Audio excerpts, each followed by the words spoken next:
EduTech Guys present a conversation from our live coverage of FETC in Orlando, Florida on Wednesday, January 24th, 2018. Enjoy the program. Out of Palo Alto, California, and who am I with me? I am by myself and working for myself, but I'm delighted to be here at FETC. Yes. Yeah. Awesome. Exciting. Yeah. So I'm going to give our listeners a little just background. We were talking about this off air right before we came on. And as Jeff and I were looking through the list of folks that were coming in, and I said, well, we know Jennifer. We actually, when Jeff and I first started now almost 3 years ago, our very first show ever was a conference that my Education Service Center was hosting in Hope, Arkansas.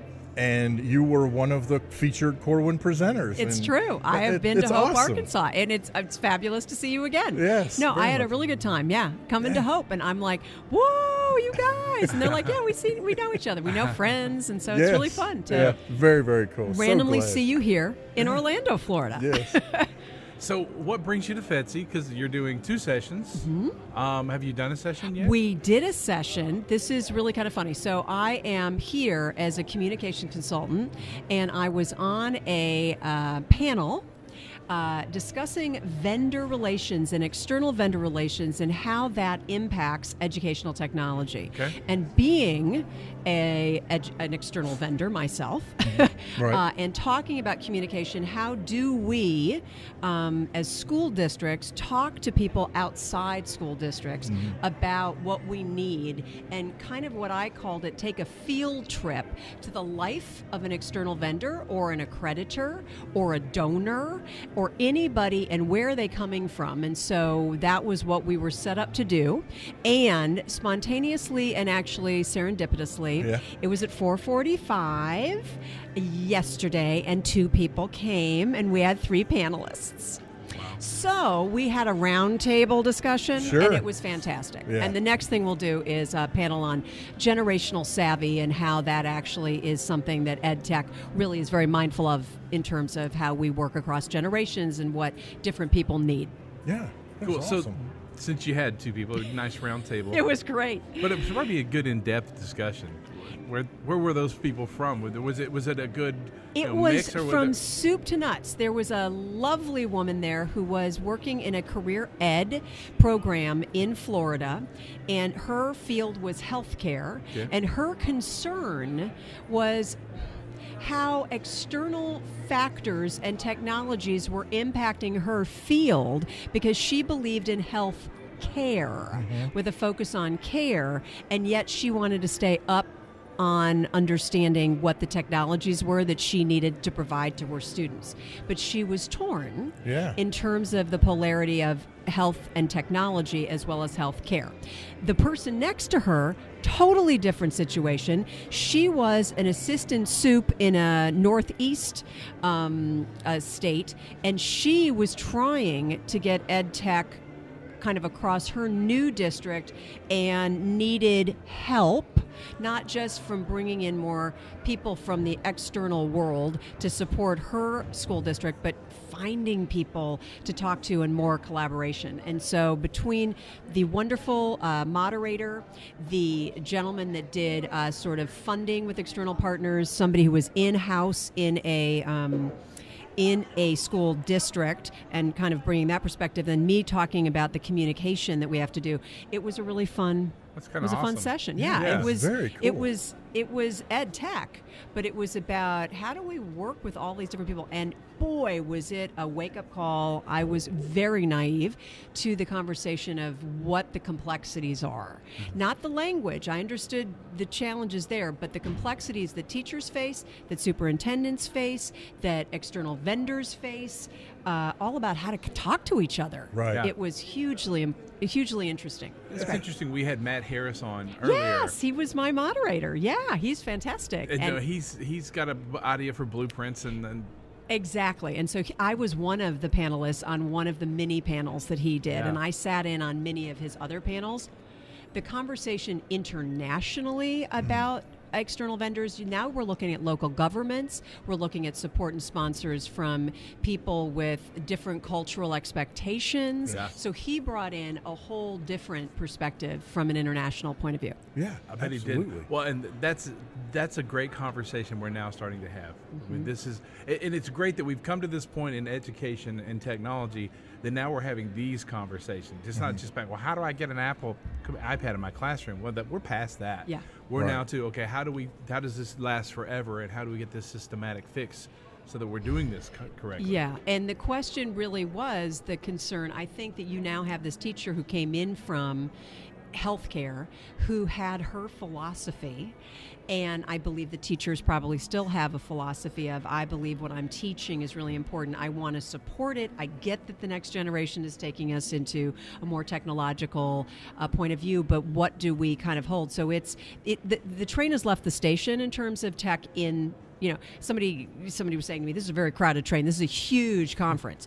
And the question still is, for what purpose? Right. And what are we really trying to do to support kids? And then add all of these other players. It Right. was hugely interesting. That's awesome. That's awesome. Okay, so your next session, when's it? It is tomorrow from 1 to 1:40. We're going to speak very quickly. Okay. And I really believe that Rod Berger, who is facilitating the conference, is going to talk about sort of generationally savvy practices. We've got 3 different people of different generations in there. We've got a superintendent. We have a person who's older than I am, not old, but a veteran and seasoned and in a different role. And I'm 50. And then we have somebody who is younger, a student voice person. And how do we bring in sort of the student take, the Gen Z take, and how do we all kind of work together to support exactly what I was just saying, which is how do we bring ed tech in where everybody has to understand we're in a system, but we're also trying to help that next generation. And are they in the conversation about what ed tech they want, what ed tech is important in their growth and their achievement as a student, and then how do we actually play with that and work with it so that it is, so that cyberbullying doesn't happen, so that digital citizenship continues. It's a complex thing. So Right. all of us are going to talk about where we come into this generationally. Well, and I think that's so important because you guys are really hitting the nail on the head in terms of including the students in the conversation. How many times are various, and it really doesn't matter, various programs, whether it's ed tech, no tech, doesn't Correct. matter. How many Yes. programs are rolled out in districts where the students, they have zero voice, they have no input, they have no idea. It's just, hey, this is what we're doing this year. Right. We're going to change all your schedules over to this new scheduling system, and we don't care if you like it, don't like it, don't know anything about it. We're not going to, this It is the way works it's going to with be. you. And they go, okay, well, Right. I don't know why we're doing this or why, how does this going to impact me? And so they, my daughter went through that a couple of years ago where her school completely changed their schedule. They went from like the traditional To a kind block of a block schedule, thing. Well, they right. went to something called Flex Mod, Oh, which is who like knew? it's like college is as if here's my interpretation. It's sort of like having college courses where you have certain courses on certain days, but then on those certain days, if you took the deck of cards and you shuffled them and then you kind of handed them out. So one day it's science at 9 o'clock and the next day it's science at 2 o'clock. And I'm just like, what the? But I will say the principal did a very good job, at least from my perspective, of that she brought in the community, she brought in the students and said, here is what this is, here's why we're doing it, what questions do you have, there were some things they couldn't answer, there were some things they could, because, it's all new. Right. But for me, anyway, from my experience, that's very rare. And that was one instance. There were many other things that have been pushed out, rolled out, where the students, they just show up one day and, everybody gets a Chromebook. Well, okay. Right, and is that a generationally savvy thing to bring technology into a classroom? The answer is yes, because that is, digital natives, digital immigrants, et cetera, et cetera. That's the basic piece. The train's left the station on that. But do we bring in students in any other way to have a voice in the pedagogy. Do we have any? And it's going to be a really interesting because we have a superintendent, and we have a woman who's just gone to a university who's going to speak about student voice in her education. And I want to bring in sort of the research around generations. So it should be a fun 40 whole minutes. Yeah, we'll speak quickly. I was going to say that. Yeah, I mean you're tackling a mighty big whale to do it in this sliver of time. Yeah. It's the beginning. Yes. Well, that's a good point. Steps. That's right. Yeah, leveraging generational power. Yeah, leveraging generational power and being more savvy and bringing in and not judging different generations because we're different, but how can we work together and what is really what's right for the next generation of students? And I'm not so sure that all teachers... I'm going to retire before that happens. Yeah, I'm not going to get on Schoology. They're going to take me out with file cabinets, and burn the paper and enough, and I'm like, it's not really good for the 10-year-old. So it's a challenge. That's cool. Well, what an interesting take on that though is also how many teachers that we've even talked to who they've got, in fact, we were talking to a woman earlier, she's been in 39 years and just recently was, she just moved into a tech integration role. So she's brand new into that role. And that's what she said, 39 years in. And she said, it's like starting over. She said, this is so awesome. She said, this is, and we've heard from several teachers, this is an awesome time to be an educator because, as Jeff has said repeatedly, we're at the point where the technology really has caught up with the education. We can actually do the things we've been talking about. And yes, some people have been doing some of those things, but, technology tends to hold us back. Now, it's everywhere. It's fast enough. It's it's accessible. Yeah. Well, it's exciting. So we were talking earlier. A lot of people have the same narrative they've had since their first year of teaching. Yes. And so now we're big on you need to expand that narrative, and that's where we are. It's exactly what you're talking about. Right. It's time to expand that. It's not just 2 sentences anymore. It's 3 paragraphs. Yeah. And keep adding to it. I got it. So what else?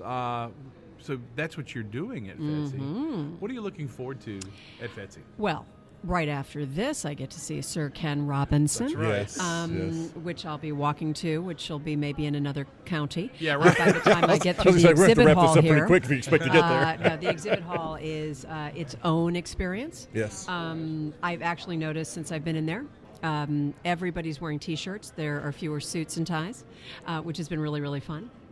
And and what I'm also interested in is just the conversations that I'm having with people sitting next to me. What are they doing here? Is it their first time here? I'm a communications person, so I want to be in a collaborative conversation.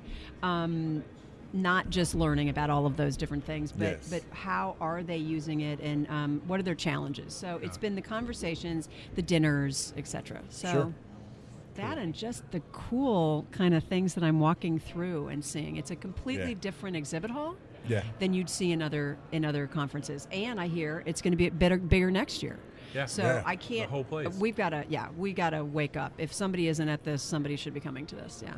From my former district. Well, I got to tell you that. We don't want to keep you because you need to get in and get a seat. That's I right. gotta get a seat It's like for 4 Sir Ken. minutes. You've been listening to a recorded conversation from EduTech Guys live coverage of FETC 2018. For more information about EduTech Guys, visit edutechguys.com. And thanks for listening.